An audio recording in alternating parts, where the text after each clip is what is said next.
కలిగిన దేవుడు. ఇంకా మాట్లాడుతూనే ఉన్నారు. జీవము కలిగిన దేవుడి సన్నిధిలో మనం ఉన్నప్పుడు ఇంకా మాట్లాడుతున్నారు. చాలా జాగ్రత్తగా ఉండాలని మనం చేస్తున్నాం. మాట్లాడుకునేవారు బయటికి వెళ్ళి మాట్లాడుకోండి. మంచిది పిల్లరా. మొదట దైవజనులు దేవుడి పాలు గారు ప్రతిష్టత గురించి చెప్పారు. ప్రతిష్టత అనే విషయాలు ఇక్కడ 2 విషయాలు పురస్కరించుకొని దైవజనులు తిమోతి నాయక్ గారు వారి సతీమణి గారు ఇక్కడ ఏర్పాటు చేశారు. చాలా సంతోషం. ఈరోజు సంతోషకరమైన శుభదినం, వారి పెళ్లి రోజు కూడా. 2 విషయాలు. మొట్టమొదటి అయ్యగారు చెప్పారు కనుక నేను కొన్ని విషయాలు చెప్తాను. ప్రియా దేవులారా, మొట్టమొదట దేవుడు ఈ కుటుంబ వ్యవస్థను ఆదాము అవ్వల ద్వారా ఏర్పాటు చేశాడు. ఈ కుటుంబము దేవుడు ఆశించాడు. ఏంటి ఆశించాడంటే గొప్పగా ఈ కుటుంబ వ్యవస్థ ద్వారా ఆనందించాలని దేవుడు ఆయన సంకల్పం చొప్పున వ్యవస్థను ఏర్పాటు చేశాడు. తర్వాత వారిని ఆశీర్వదించాడు. మీరు ఫలించి అభివృద్ధి చెంది భూమిని నిందించి దాన్ని లోబర్చుకోరండి అని చెప్పాడు. అత్యధికమైన ఆశీర్వాదాలు మానవునికి ఇచ్చాడు. ఈ కుటుంబ వ్యవస్థ ద్వారా మరి మానవ జాతి దాదాపు 800 కోట్లు ఇప్పుడు ప్రపంచ. అయితే మానవుడు దేవుడు అందరికీ ఒకే మెదడు ఇచ్చాడు. ఒకటి. అనేక మంది మనుషులు జ్ఞానమును సంపాదించుకుంటున్నారు. తనకున్న చిన్న మెదడును ఉపయోగించి గొప్ప గొప్ప మేధావులు అవుతున్నారు. గమనించండి,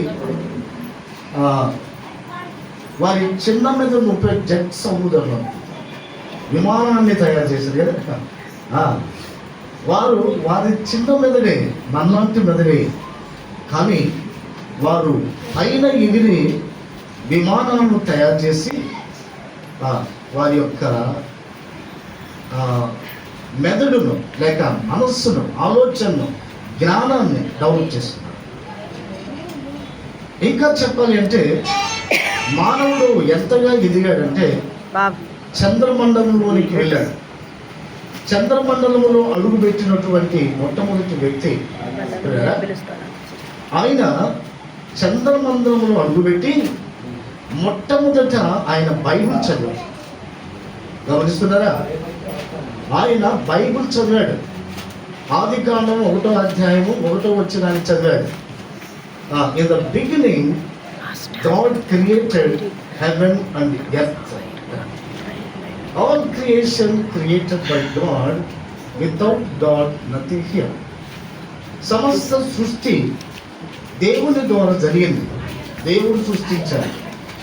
అయితే మానవుడు ఇందులో ఒక భాగంగా ఒక్కొక్కటి తనకు అవసరమైన దాన్ని తన మనస్సుతో లేక తన మెదడుతో, తన జ్ఞానంతో తయారు చేసుకుంటూ ఈరోజు ఒకగా అభివృద్ధి అయ్యారు మనుషులు.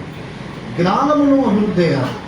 అంతేకాదు, సైన్స్ పరంగా గమనించండి, ఫిజిక్స్, కెమిస్ట్రీ, బాటనీ, జువాలజీ, అలాగే హిస్టరీ, సివిక్స్, అలాగే ఎకనామిక్స్, హిందీ, ఇంగ్లీష్, సంస్కృత్, ఇలాగా మనుషుడు ఎంతగానో డెవలప్ అవుతున్నాడు.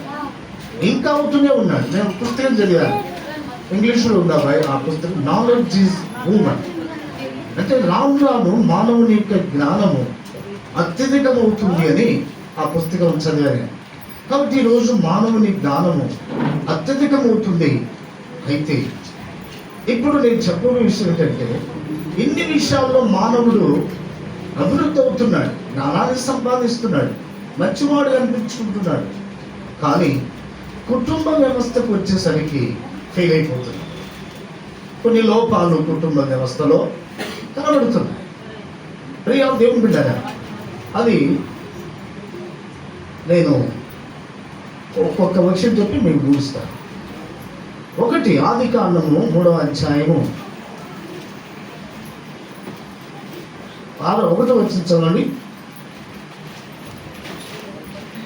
ఆదికాండము 3:1.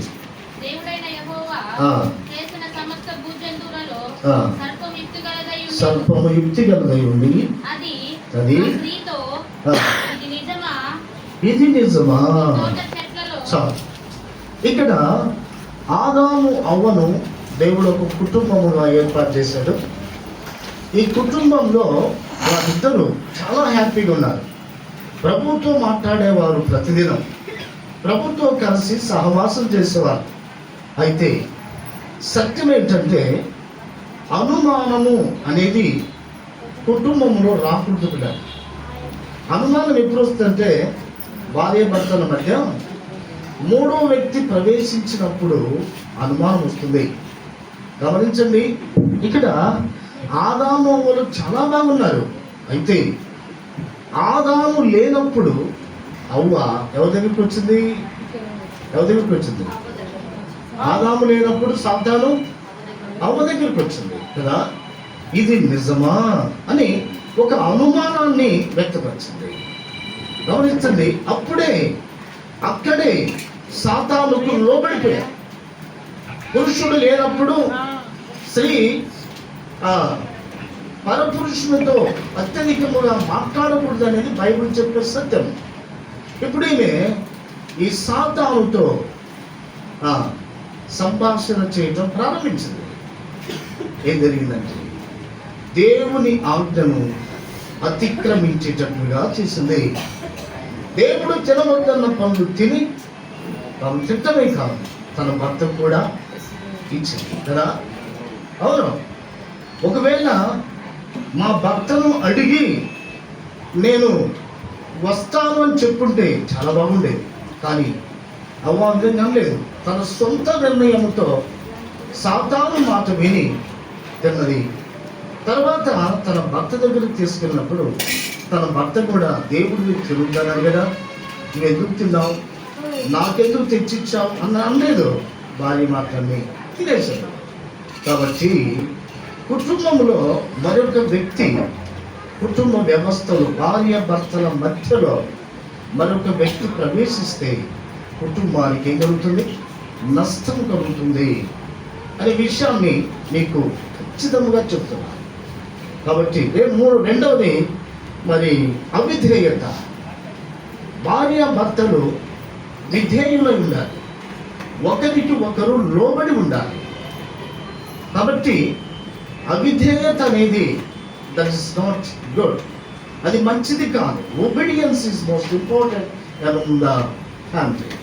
కుటుంబ వ్యవస్థలో విధేయత, భార్య భర్తకు లోబడాలి, భర్త భార్యకు లోబడాలి, ఇద్దరు లోబడాలి. కాబట్టి ఎప్పుడు లోబడతారంటే, ప్రభువుకు లోబడిన స్త్రీ తన ఎవరికి లోబడుతుంది? తన భర్తకు లోబడుతుంది. అలాగే పురుషుడు కూడా తన భార్యను ప్రేమించినప్పుడు మాత్రమే విధేయులవుతాడు. కాబట్టి భార్యలారా మీ భర్తలకు లోబడి ఉండండి, పురుషులారా మీ భార్యలను ప్రేమించండి.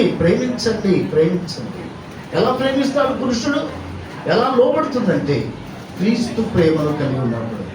క్రీస్తు మనల్ని ఎంతగా ప్రేమించాడంటే, మనము ప్రేమించదంతగా ఆయన ప్రేమించాడు. You are not loves God, but God loves us forever and ever. Because of you are all sinners, God is holy. దేవుడు పరిశుద్ధుడు, మనం పాపులం. అయినను మనం ప్రేమించట్లేదు ప్రభువును, ఆయన ప్రేమిస్తున్నాడు. ఈ ప్రేమ కలువరి శిలువలో చూపించాడు. ఎంతగా చూపించాడంటే, ప్రాణం పెట్టినంతగా చూపించాడు. ఈ దైవ ప్రేమ ఎవరైతే కలిగి ఉంటారో అట్టివారు తప్పక తన భార్యను ప్రేమిస్తారు. ఏ విషయంలో కూడా ప్రేమిస్తారు. చిన్నదైనా పెద్దదైనా, కష్టమైన బాధైనా, నష్టమైన వ్యాధైనా, అన్ని విషయాల్లో ప్రేమిస్తారు. కాబట్టి ఈ సత్యాలను మనం గ్రహించాలి. చాలా ఎక్కువ విషయాలు ఉన్నాయి, తన అయ్యగారికి గ్రీటింగ్స్ అన్నాడు కాబట్టి ఈ సత్యాలను మీకు తెలియజేస్తూ ఈ మాటలు ముగిస్తున్నాను.